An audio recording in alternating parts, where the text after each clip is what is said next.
Declaro aberta a presente reunião de audiência pública da Comissão de Educação, atendendo o requerimento 471 de 2018, de minha autoria, deputado Pedro Fernandes, para debater a expansão da banda larga por meio do satélite geoestacionário com o objetivo de conectar todas as escolas públicas à internet. Convido para compor a mesa os nossos convidados. Senhor Jarbas José Valente, presidente da Telecomunicações Brasileiras S.A. Telebrás. Senhor Américo Tristão Bernardes, diretor do Departamento de Inclusão Digital do Ministério da Ciência, Tecnologia, Inovações e Comunicações. Então, vamos conceder a palavra ao senhor Jarbas Valente, presidente da Telebrás. Bom dia a todas e a todos. Agradecer ao deputado Pedro Fernandes por mais oportunidade. Hoje aqui, como fomos convidados, para apresentar o projeto Educação Conectada. Como é que está andando, quais são os seus principais objetivos, a sua estrutura. Bom, aqui a estrutura, que muitos já conhecem, esse é um satélite projetado especificamente para banda larga, na banda específica dele, que nós chamamos da banda KA. Ele ocupa essa posição ali que fica à altura, 75 graus oeste, à altura da Colômbia. Foi projetado com 67 feixes para garantir a mesma potência e a mesma qualidade da transmissão, que é o que precisa para esses projetos como educação conectada, saúde conectada, etc. Ou seja, da mesma forma que lá no Amapá é atendido, a mesma qualidade é atendido também aqui em Brasília, São Paulo, seja no Rio Grande do Sul, seja em qualquer parte do país.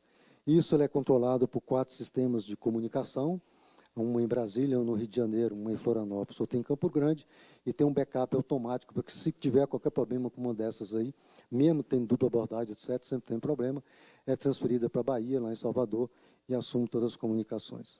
Ele tem uma capacidade hoje de 60 gigabits por segundo, na banda KA, e a estrutura processual, que a gente vai adetar, que nós vamos discorrer aqui rapidamente, que é o plano de negócio da Telebrás, parte dele é usado diretamente pela própria empresa para atender essas comunicações direto do governo federal e também dos governos estaduais, nas parcerias que estamos realizando.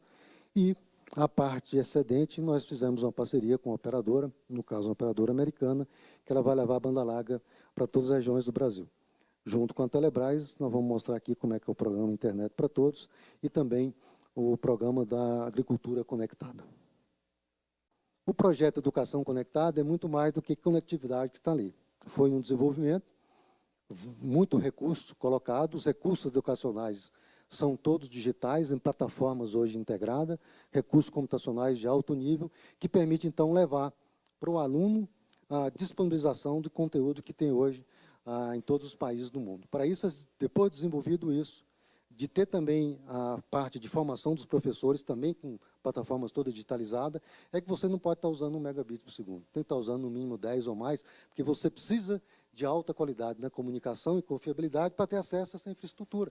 Toda essa parte computacional de aplicações hoje alocada pelo Ministério. Então, eles já fazem, colocam os equipamentos, os computadores, todos os roteadores, todas as bases de dados e bancos de dados que eles usam lá e centralizadamente ou descentralizadamente, para atendimento daquela escola. E a infraestrutura, ali vem a parte de conectividade, e a infraestrutura interna lá, de energia, etc., que eles põem normalmente em um laboratório estruturado. Na escola que a gente ativou, que nós vamos mostrar aí, lá em Pacaraima, também lá no Piauí, na cidade de União, nós percebemos que tinha lá da ordem de 20 computadores, todos praticamente da ordem desligados, só funcionavam 2. Lógico, na velocidade que estava, nas condições que estavam, impossível, porque a velocidade que é colocada hoje é muito mais para aplicação administrativa, e não para aplicação educacional, uma aplicação do porte que é aqui exigida. A gente viu funcionando, eles ficaram maravilhados, todos os computadores funcionando simultaneamente, e todos os meninos que lá estavam, a maioria são crianças, puderam sentir a diferença desse projeto. E aí é algo importante explicar, deputado, que isso aqui é uma evolução tecnológica constante, perene. Quando começou o programa lá atrás, era 64 kilobits. Chegou 1 mega, mas não era para estar 1 mega. Há 5 anos atrás, ou mais, já era para estar com esse satélite HTS com 10 mega. Então, precisava de investimento. Mas não foi feito, por quem deveria ser feito. Aí o governo federal resolveu e investiu nesse satélite para que pudesse levar e viabilizar esse atendimento para atender, por exemplo, as escolas. Isso é importante porque daqui a 2, 3 anos, nós vamos ter que dobrar essa velocidade de 10 mega para 20 ao preço de 10. E assim sucessivamente. Esse crescimento não vai parar. A inclusão digital não para porque a necessidade de digitalização hoje de tudo, com IoT, etc., vai ter cada vez mais necessidade de banda. E políticas sociais sempre têm que existir e preservar aquele que mais precisa. Aqui tem uma distribuição, eu coloquei, o Américo deve detalhar um pouco mais. O Brasil tem da ordem de 146 mil escolas, 40 milhões de alunos, é tudo, entre escolas urbanas, escolas rurais, etc.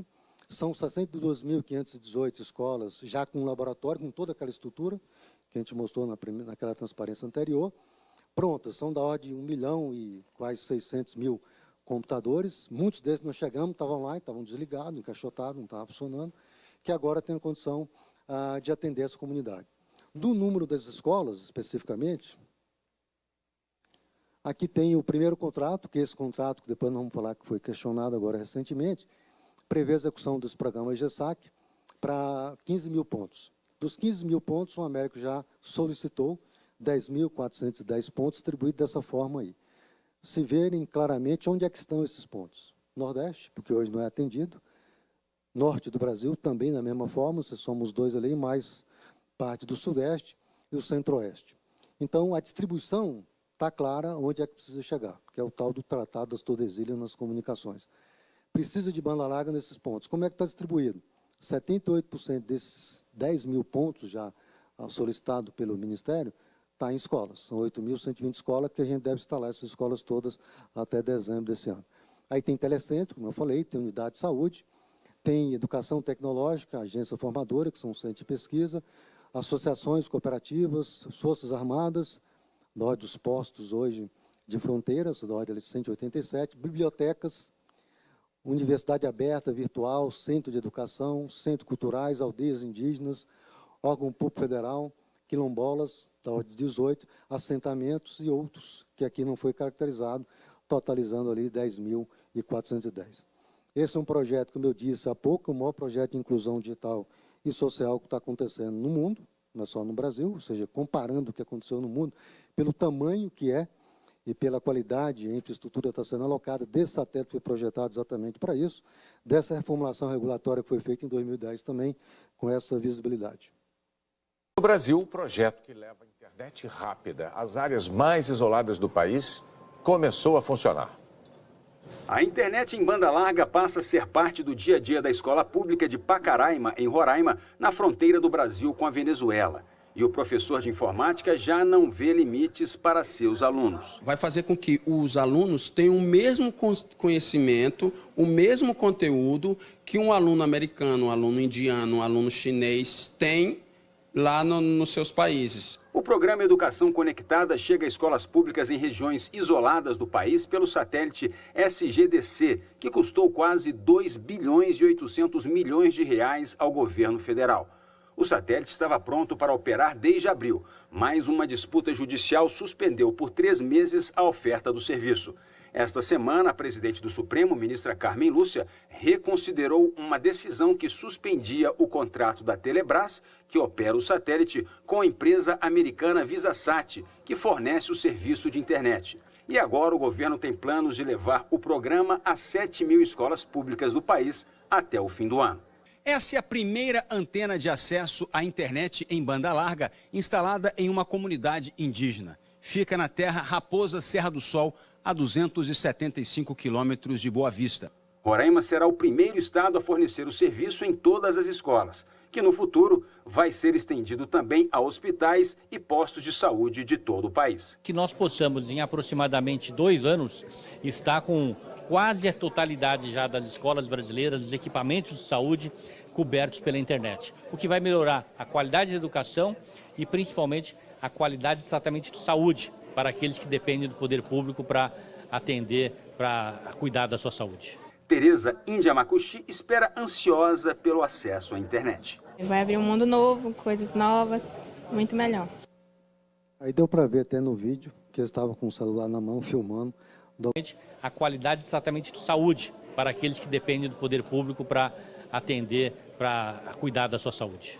Tereza Indiamacuxi espera ansiosa pelo acesso à internet. Vai abrir um mundo novo, coisas novas, muito melhor. Aí deu para ver até no vídeo que eu estava com o celular na mão filmando. documentando tudo que está acontecendo ali. Essa é a comunidade que eu falei, das 300 casas, comunidade indígena, totalmente com necessidade de inclusão digital. Eles vão para a cidade, fica a 40 quilômetros dessa aldeia, que é uma aldeia grande, que tem uma boa produção, e eles hoje não tinham esse acesso. Aqui, em 2 pontos. Primeiro, colocando o que tem sido as políticas públicas de conexão de escolas à internet nos últimos anos, né? Segundo, pegar, então, o que é o projeto Educação Conectada e focar no que diz respeito à questão da conexão. Eu quero salientar uma questão aqui, que para nós é muito importante, né? O Jarbas apresentou o que tem sido essa luta para a gente conseguir colocar essa coisa para funcionar, né? Às vezes eu gosto até de dizer o seguinte, né? Deixa a gente botar esse negócio para funcionar, pelo amor de Deus. Esse troço está parado lá em cima, a 38 mil quilômetros, há quase 8 meses, e a gente não consegue botar o satélite para funcionar, né? Nós tivemos uma conversa com alguns ministros do TCU, e eu salientei o seguinte: o Jarbas mostrou que nós, Ministério, pedimos conexão para 8 mil escolas, 8.100 e poucas escolas. Jarbas mostrou. O cronograma de atendimento dessas escolas deveria ter começado em março. Hoje, nós já deveríamos ter colocado conexão em 4.500 dessas escolas, de acordo com o cronograma. O Jarbas estava prometendo um cronograma mais rápido de atendimento, né? Então, a gente deveria ter chegado em agosto ou setembro com a conexão dessas 8 mil escolas. Nós, vencendo mais essa batalha, vamos começar em setembro, talvez agosto, setembro, começar a instalação, né? Isso significa que nós vamos completar essa instalação em novembro, quando as crianças entram em férias. Ou seja, efetivamente, toda essa batalha privou 3 milhões de crianças da zona rural de acesso à internet. Mais um ano que essas crianças ficaram sem acesso à internet. Eu acho que é importante, porque, deputado, quando as pessoas nos perguntam e discutem prejuízos eventuais para o erário, essa coisa toda, né, eu gosto de insistir numa frase, né, que já foi dita, eu não me lembro de quem é a autoria, né, que pergunta se nós estamos discutindo o prejuízo para a Telebrás, para o erário público, né, qual é a conta do prejuízo de 3 milhões de crianças não terem tido acesso à internet? É essa conta que o governo federal tem que responder, essa conta que a comissão quer saber. Pois bem, então vamos lá, avançar um pouco nisso. Nós temos, nos últimos anos, a gente teve basicamente 3 programas que levaram conexão às escolas. O primeiro é o Banda Larga nas Escolas, foi um programa instituído em 2008, tá certo? Foi um acordo feito com as operadoras, pela Anatel, para levar a conexão às escolas, tinha todo um cronograma de atendimento. Nós estamos falando de escolas urbanas, né? Jarbas também mencionou, nós temos perto de 140 mil escolas no Brasil, tá certo? 80 mil dessas escolas são urbanas, 60 mil rurais. Urbanas ou rurais, muitas vezes, é uma definição difícil, porque se você pegar a periferia de pequenas cidades, por exemplo, lá do Maranhão, né, elas são chamadas de urbanas, quando, na verdade, toda a infraestrutura local é igual a um distrito rural, né? Então, esse programa levava conexão para as escolas urbanas, e o resultado que nós temos aqui é basicamente o seguinte. Hoje, né, são dados do ano passado, praticamente 80% das escolas urbanas têm conexão de até 2 mega. Nós estamos falando de conexão ADSL, não é nenhuma conexão dedicada, não. Muitas vezes com estrutura cabeada, par metálico, né? Então, vocês veem o que é isso. É aquele menino que colocou lá, é a realidade que nós temos na educação brasileira, é aquela daquele menino. Não é só em Pacaraima, não. No Brasil como um todo, em grande maioria das escolas públicas, a realidade que nós temos é essa. É de qualidade muito ruim de conexão das escolas à internet. Então, nós estamos falando de escolas urbanas, né? Ainda não falei das escolas rurais, escolas urbanas aí com conexão. Há que se mencionar, tá certo? Há que se mencionar que essas aqui são as escolas que estão conectadas. Tá certo? Nós temos mais de 10 mil escolas urbanas que, no censo do MEC, afirmam que não tem conexão à internet em banda larga. Tá? O censo do MEC está disponível publicamente lá no site do INEP. Depois nós temos aqui, nós tivemos, deixa eu ver onde está esse computador aqui, pronto. Eu e ele não nos combinamos bem hoje ainda. Nós tivemos em 2012 a licitação do 4G. Essa licitação do 4G, ela teve como uma contrapartida, né, a Anatel, na época,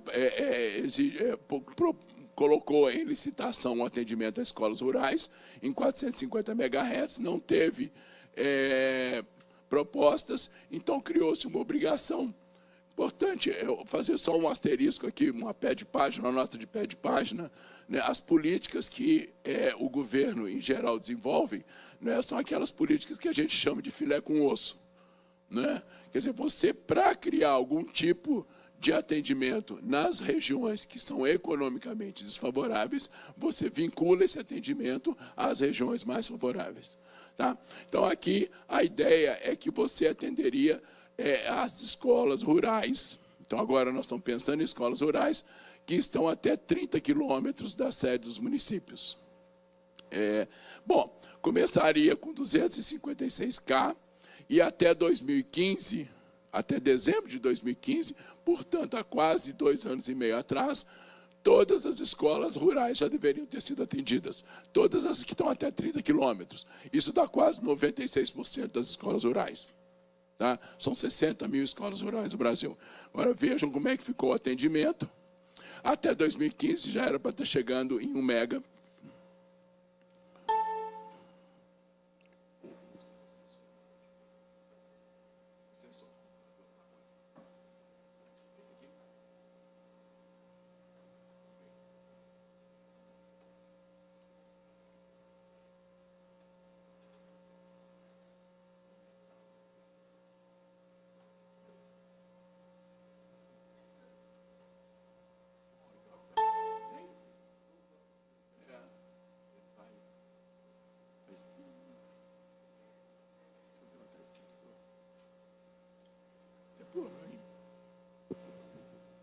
Próximo, o outro agora.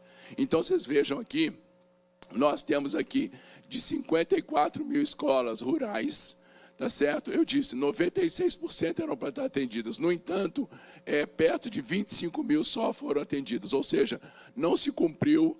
As empresas que fizeram o acordo em 2012, tá certo? Não cumpriram nem metade do compromisso firmado. Tá? E se vocês olharem, por exemplo, na região norte, tá certo? Na região norte, isso chega a quase 10%. No estado de Roraima, uma escola foi atendida. Tá? Né? Próximo, então, esse aqui é o mapa de atendimento, tá certo? Que tem aí hoje para essas escolas, e a mudança que a gente está fazendo agora é a mudança ali da educação conectada, né? Onde você trabalha basicamente com 4 dimensões. Tenta mais um, volta para trás um pouco então. Mais um, isso, deixa aí. Faltou um quadrado ali, que é o quadrado de conteúdos, que desapareceu por alguma razão. Mas os 4 eixos da educação conectada são, primeiro, a visão, né, a formulação e o planejamento, tá certo? A questão da formação de professores. Não adianta a gente botar tecnologia se você não tem formação de professores, né? Nada contra que tecnologia seja usada para acesso a redes sociais, para compartilhamento. Todo mundo aqui dessa sala deve utilizar algum aplicativo de compartilhamento, né? Então, não é possível hoje se imaginar que a gente se comunique, né? Tá certo? Mas o fundamental é você ter professores que saibam maximizar na escola o acesso à internet. O terceiro eixo que está ali não aparecendo é o eixo de conteúdos. Nós temos que ter produção de conteúdos, né? O MEC, ao longo desses anos todos, tem gerenciado bancos de acesso a plataformas de conteúdos, né? Então, nós temos essas plataformas de conteúdo. Hoje, por exemplo, você vê as crianças usando os tablets, usando dispositivos de acesso à internet, é absolutamente razoável nós imaginarmos que essas crianças, daqui a pouco, vão acessar o livro didático no tablet, e não mais sob a forma de papel. Né? Se nós tivermos uma migração do livro didático de papel para meios digitais, isso significa uma economia brutal para o governo federal. Então, é uma coisa que vem sendo estudada, é um elemento importante da política. E, no caso nosso mais específico, a questão, então, de infraestrutura. Né? A infraestrutura de conectividade até a escola e dentro da escola. Né? Pronto, próximo, então. Então, a ideia do programa, tá certo, é universalizar a conexão das escolas públicas de ensino fundamental e médio, permitindo o amplo acesso de alunos e professores à internet de alta velocidade para fins pedagógicos. Esse é o objetivo do programa, né, Política, que foi lançado em 23 de novembro do ano passado, né, a Política de Inovação e Educação Conectada. Tá? Quero agradecer aqui aos senhores Jarbas Valente e ao senhor Américo Bernardi, a todos os seus assessores que aqui também compareceram, a todos que assistem aqui, aos deputados, o professor Amorim, a professora Dorinha, deputado Alex, presidente da Frente Parlamentar da Educação, e dizer que a nossa intenção é divulgar mais ainda a questão do satélite. Eu acho que é uma grande revolução na área de educação, da educação brasileira, na área da saúde, na área dos serviços públicos, na área da defesa. Vi depoimentos de generais sobre a questão da defesa, extraordinário.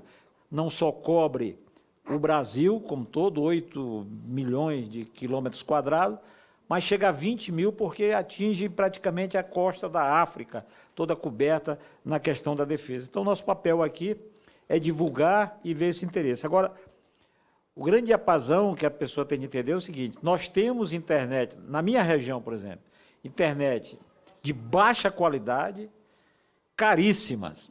O que esse satélite propõe é internet de alta qualidade a preços acessíveis. É essa que é a luta. E quando o Jarbas coloca que nós precisamos pensar em outros satélites, é verdade. Esse satélite tem uma vida útil de 18 anos. 1 ano já se foi. Tenho medo de mais 1 ano, e aí?